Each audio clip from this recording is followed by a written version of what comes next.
산 위에서 내려오신 예수님께서 부지런히 병든 자들을 찾아가 고쳐주십니다. 오늘 본문에 보니까 베드로의 장모의 병을 고쳐주셨어요. 14절 말씀입니다. 시작.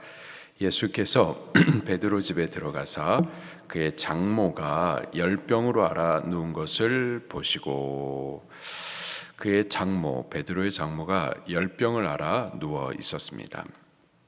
그 모습을 예수님께서 보셨다 말씀을 하고 있어요. 그냥 보시고 스쳐간 것이 아니고요, 보셨어요. 집중하여 보셨습니다. 그의 알아 누워있는 것도 보셨고, 그 괴로운 심령도 보셨고, 고통도 또 절망도 보셨고, 그 질병에서부터 나음받기를 이렇게 사모하는 것, 간절함도 보신 거예요. 우리 예수님은 들으시는 분이시고 또 보시는 분이십니다. 예전에 우리 태국에 선교 갔었을 때에 태국의 그 초등학교에서 이제 한국에서 선교팀이 왔다 그래서 막 기다리고 사모함으로 이렇게 좋아하고, 또 우리 선교팀이 준비해 간 것들을 나누고 같이 교제할 때 다들 막 이렇게 흥분하고 좋아하고 있는데, 다리 다친 아이가 벤치에 앉아가지고 그냥 가만히 있는 거예요. 제가 봤어요. 봤는데 그냥 지나간 거죠.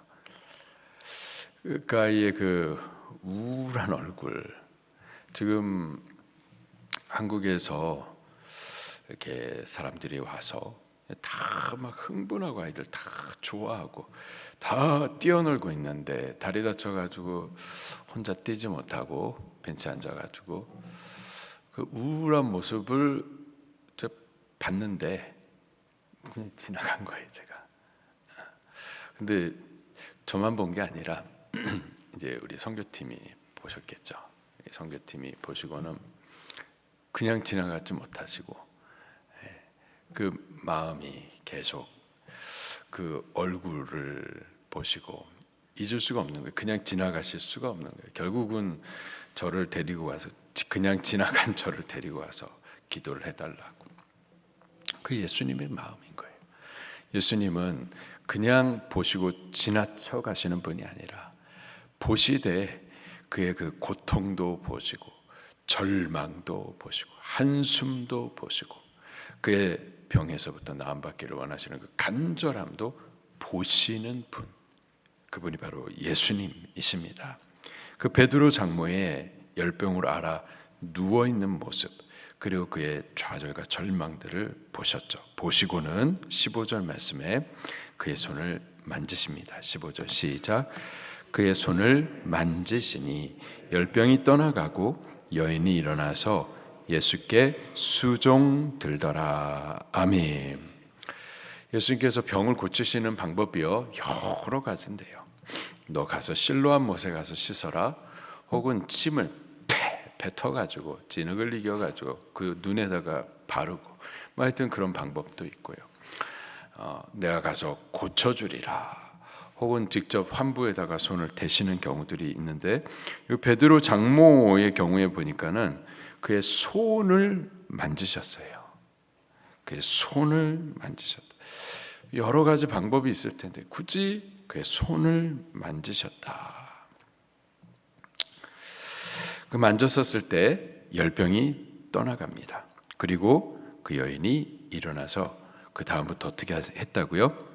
예수께 수종 들더라. 한 두 가지 의미가 있는데요. 그의 손을 잡았다. 그의 좌절되고 절망되고 그 한숨, 그 몸만 누워져 있는 게 아니라 그 마음까지도 다 누워져 있는 그의 손을 예수님께서 잡아 일으켜 주신 것을 의미합니다. 우리가 다 육체가 아프면은 마음도 그렇게 그냥 무너져 버리는 경우들이 많이 있죠. 그 무너져 내린 그의 마음을 일으켜 주시기 위해서 그의 손을 잡아 주신 겁니다. 그리고 그의 손을 잡아주셨을 때 그 열병은 떠나고 여인은 일어납니다. 그 다음에요, 고침받은 그 여인이 그의 손으로 예수님을 수종 들기 시작을 합니다. 바로 그거예요.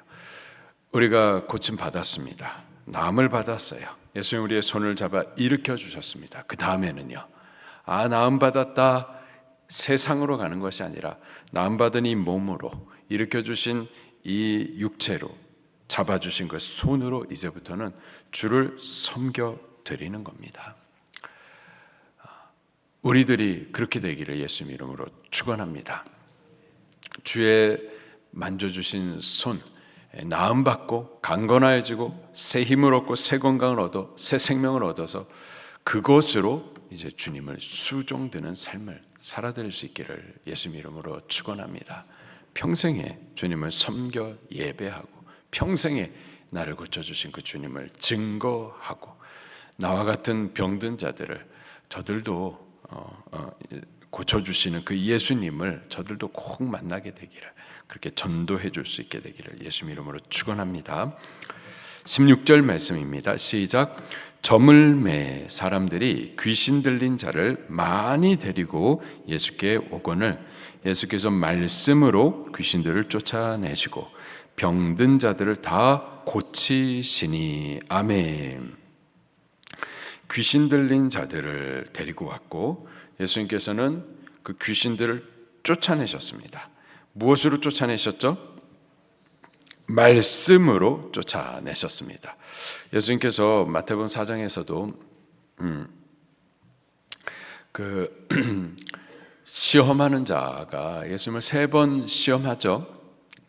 먼저는 돌덩이를 떡덩이 되게 하라. 성전 높은 곳에서 또는 산에서 올라가 모든 천하의 영광을 다 보여주면서 절하라. 그렇게 시험할 때 예수님께서 그 시험하는 자를 물리치셨습니다. 무엇으로요? 말씀으로요. 말씀의 능력이 있어요. 말씀 앞에 어둠은 쫓겨나고 귀신은 물러가는 겁니다. 지금도 말씀의 능력이 있습니다. 이 기록된 하나님의 말씀, 그냥 글자가 아니라 이 말씀은 살아계세요.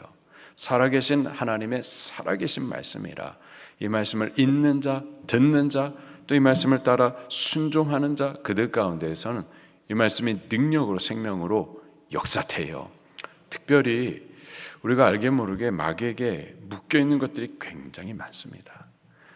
영적으로 마음이 영적으로 묶여있는 분들이 많이 계시고 이 생각이 삐뚤어져 계시는 분, 그래서 모든 것들을 다 삐뚤게 보시는 분들이 계시고요. 의지가 완전히 사로잡혀가지고 무기력해지신 분들도 계시고요. 본인뿐만 아니라 가문이 마귀에게 이렇게 사로잡혀 있는 경우들도 있어요. 그런데요, 그 마귀의 권세를 쫓아내고 자유케 해줄 능력, 말씀이에요.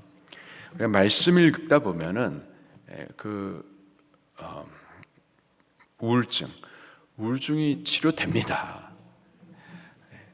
무기력증 치료됩니다. 말씀의 능력이 있습니다. 그래서 말씀 좀 읽으라고 그렇게 강요해도 안 읽어요. 여전히 그 우울증에 묶여 있고. 말씀의 능력이 있습니다. 말씀을 스스로 못 읽기만 같이 읽어주고, 그 말씀이 처음에는 안 들어가지만 계속해서 읽어주고 하다 보면은 처음에는 내가 말씀을 읽다가 나중에는 말씀이 나를 사로잡아 그 말씀을 읽게 하세요. 말씀과 내가 연합이 되기까지 말씀대로 생각하고 말씀으로 느끼고, 이 상황에 의하여서 내 감정이 막 오락내락 천국 같다 지옥 같다 그러는 게 아니라 말씀이 나의 감정을 사로잡아 주셔서 지각에 뛰어난 평강으로 그렇게 잡아주신다고요. 할 수 없는데 그 말씀이 나의 의지를 일으켜 세워가지고 새벽을 깨워서 예배할 수도 있게 하시고 할 수 없는 그 일들을 하게 하십니다. 하나님 말씀에 능력이 있어요. 능력이 있습니다. 그 말씀으로 예수님께서도 귀신을 쫓아냈고 지금도 그 말씀으로 귀신은 쫓겨납니다. 예수님께서 이렇게 귀신 들린 자들을 귀신 쫓아나 자유케 해주시고 병든 자들, 그 질병을 고쳐 주셨습니다. 그렇게 사람들이 예수님을 기다렸었는데 점을 매 예수님을 찾아왔었습니다.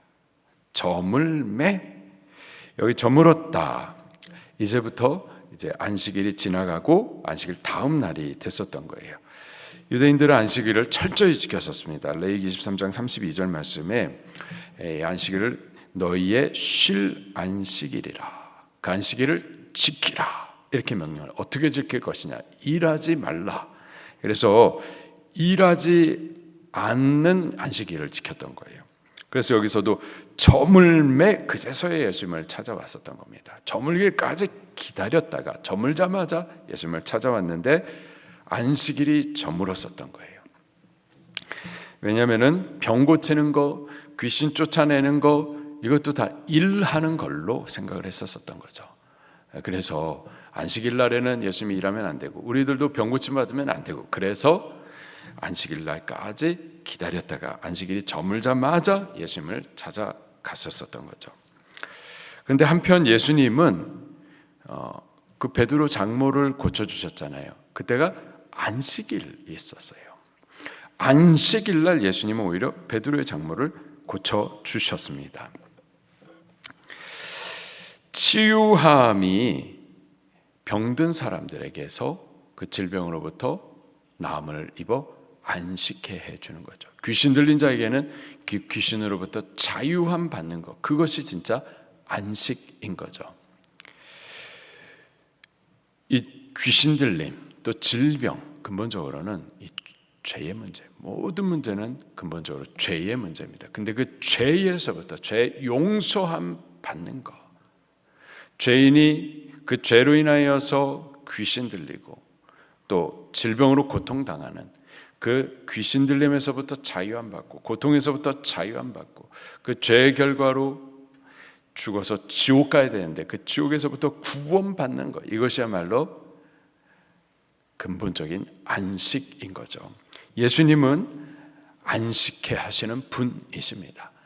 그 귀신으로부터 자유함을 받는 안식, 질병으로부터 치유함을 받는 안식, 죄로부터 구원을 받는 안식을 주시는 안식일의 주인 되시는 분이 예수님이세요. 이 구약의 안식일은 바로 예수님을 예표해 주고 있고요. 예수님이 바로 안식의 실상이 되시는 분이십니다. 여기 안식일에 때문에 예수님께서는 베드로 장모의 질병도 고쳐주셨고, 그리고 여기 귀신 들린 자, 또 각색 질병 환자들, 그들을 자유케 하시고 치료해 주심으로 안식을 주시는 안식의 주님. 지금도 예수님은 그런 안식의 일들을 행하십니다. 17절 말씀을 계속해서 볼게요. 시작. 이는 선지자 이사야를 통하여 하신 말씀에 우리의 연약한 것을 친히 담당하시고 병을 짊어지셨도다 함을 이루려 하심이더라. 아멘. 이분이 바로 예수님이십니다. 우리의 연약함을 담당하시고 질병을 짊어지시고 그래서 우리를 치유케 하시고 자유케 하시고 안식을 주시는 분, 그분이 바로 예수님이세요. 누가 그렇다면 이 안식을 얻을 수가 있을까요? 여기 많은 사람들이 점을 매 예수님을 찾아왔었습니다. 그렇게 예수님을 기다리는 자들, 예수님 앞에 나오는 자들, 예수님을 믿음으로 구하는 자들, 그들이 바로 이 안식에 참여할 수가 있는 거예요. 우리가 예수님을 기다리고 그 예수님 앞으로 나오십시다. 그리고 그 예수님을 믿으시기를 바랍니다. 그럴 때 우리 안에도 육체의 질병 치료함 받습니다. 육체 질병 치료받기 위해서 어디 가야 되는 게 아니에요. 여기에 예수님 계시고 예수님을 찾고 나오고 믿음을 고백할 때 바로 여기서 치유함 받을 수 있는 겁니다. 귀신으로부터 자유함 받기 위해서 기도원 원장님을 찾아가야 되는 게 아니에요. 바로 여기 계신 예수 그리스도를 구하시면 되는 겁니다. 근본적으로는 죄의 문제예요. 죄의 용서함을 예수 앞에 구하시고 그가 우리 죄 사하시는 구원자이심을 믿음으로 고백할 때 우리 안식을 얻을 수가 있겠습니다. 말씀 붙들고 통성으로 기도하시겠습니다.